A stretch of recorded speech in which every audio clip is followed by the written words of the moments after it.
Simula ngayong araw, bawal munang dumaan ang mga motorsiklo sa service road ng EDSA Kamuning sa Quezon City habang kinukumpuni ang southbound flyover. Kumustahin natin kung nasusunod ba yan? Sa unang balita, live ni James Agustin. James! Gang, good morning. May mga motorcycle riders na doon pa rin sa service road nitong EDSA Kamuning dumaraan. Kanina po yan dahil walang bantay na mga tauhan ng MMDA. Pero marami rin naman na sumusunod at sa mga alternatibong ruta tulad halimbawa dito sa kinatatayuan ko sa kanto ng EDSA Scout Borromeo dumaraan para makaiwas na sila doon sa service road dahil pinagbabawal na nga yan ng MMDA simula ngayong araw. Dahil wala pang nakabantay ng mga traffic enforcer, tuloy ang pagdaan ng mga motorsiklo sa service road ng EDSA Kamuning kaninang alas 4:30 ng umaga. Ipinagbawal na ng MMDA ang mga motorsiklo na dumaan sa service road simula ngayong araw para mabawasan ang volume ng mga sasakyan at mapaluwag ang traffic. Doon kasi nag-iimbudo ang mga sasakyan simula ng isinara ang bahagi ng Kamuning flyover southbound na isa sa ilalim sa retrofitting at rehabilitation sa loob ng mahigit 5 buwan. May mga motorcycle rider naman na sa mga alternatibong ruta na dumaraan tulad sa Scout Borromeo. Doon na kumana si Raymond na papasok sa kanyang trabaho sa Pasay. Medyo abala. Lalo na kung mga mga rush hour para sa amin na mga kamotor. Medyo may kalayuan to. Pero okay lang kasi makakasingit-singit naman to eh.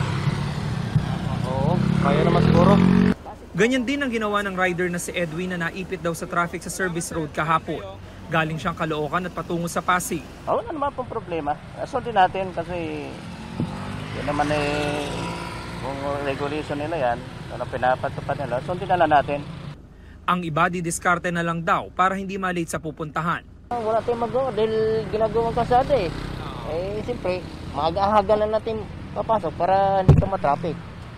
Bukod sa Scout Borromeo, ilang pa sa mga alternatibong ruta ang Panay Avenue, Mother Ignacia at Scout Albano.